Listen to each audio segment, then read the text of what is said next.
Cebu Governor Pamela Baricuatro held her weekly press conference to give updates on the rehabilitation efforts for quake-hit towns. And for updates, we have our man in Cebu, Dale Israel.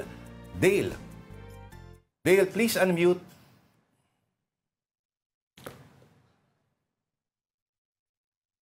Okay, may hapon, Lord, and Dale. Yeah. Yes, there is one, Governor Pam Baricuatro has announced there is a 1 billion trust fund which she set aside for the rehabilitation of northern Cebu. This is just all local funds from the province, and the national government will still give their own counterpart for the rehabilitation funds. Priority funding from the trust fund will be the rebuilding of damaged roads and bridges, which is about 400 damaged from the earthquake. The damaged structures, such as government building, will also be a priority from the governor, like damaged city halls and barangay centers and schools also. The amount to be given to rebuild is yet to be known, kasi they will be having a council meeting from the Provincial Risk Reduction and Management Council this afternoon as to how much each household will get as assistance to rebuild the homes. We are talking about 203,420 families affected by the earthquake, or about more than 600 individuals. Ganyan kadami, Lord. And the province naman ngayon is still providing food for the victims of the quake, since most are still not working. Everyone is still depending on government relief goods. Now, the need for more tents are still important for the families in quake-hit areas, kasi most of them do not want to go to the tent cities provided by the government and the Red Cross. Ang gusto lang kasi nila is just staying near the house para mabantayan din yung kanilang mga ari-arian, and not having to go to the tent cities, which are really far from their houses. Takot din sila matulog doon sa loob ng bahay nila dahil patuloy naman ang mga aftershocks. Ang sinkholes have now reached more than 100. May nagdagdag pang mga sinkholes na na-discover sa the town of San Remigio based on the latest report from the Emergency Operations Center. Automatically, it's a no-build zone when a sinkhole is found in the area, at cordon ito ng mga pulis at hindi muna pwede pasukin. Lord? Alright. Okay, so yung supplies, food and basic supplies ng affected communities, tuloy-tuloy lang yung distribution, hindi na ba nagbabara sa mga highways papunta doon sa north? Dale? Tama, Lord. According to the EOC, the Emergency Operations Center, nagpapadala sila when the DRRM, or the local Risk Reduction Management Office, is asking request, and then nagpapadala sila. Araw-araw daw may pinapanadala ng mga food packs doon sa mga lugar, like in Bugo and in San Remigio. Lord? Dale, who do you think you are? Oo, pero yung 6 na salitang yon plus may may fist emoji. Very controversial ngayon. Mukhang may pinatatamaan daw ang gobernadora, at ang pinatatamaan na yon ay isang abogada.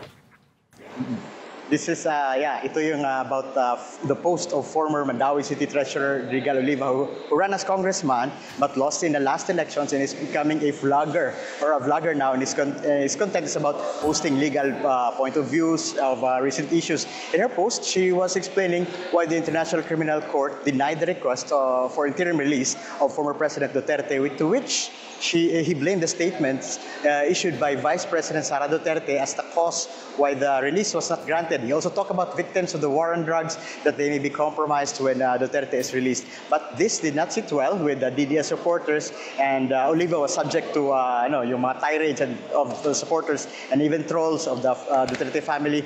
Here comes Governor Pam Baricuatro who posted on her Facebook account with the words, "Kahilas nimo," and "Who do you think you are?"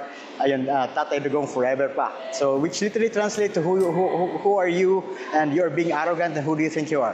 So, this is also did not sit well for the members of the LGBTQ community, who called Oliva as youths or bayot, as Oliva is a transgender, and they said it is degrading the members of LGBTQ. Now, in the press conference today, Baricuatro said that it's nothing personal, and just don't want Duterte being criticized that way, as she was a top Duterte supporter too. She said we should not forget the achievements of Duterte when he was president, and as you well know, Baricuatro won the election with the support of the Duterte, and since Cebu is a Duterte bailiwick, Duterte support can be a factor in winning the elections. Lord? So DDS versus DDS. Ano yung BS? Ganun ba? Tama ba, Del? DDS? Yeah, they're both supporters naman, di ba? Okay, yes. Both supporters sila, pero ito, parang nag-explain si Oliva ng anong nangyari, ano yung factors na hindi nag-grant ng interim release ni former President Duterte. Pero medyo grabe naman yata yung reaction.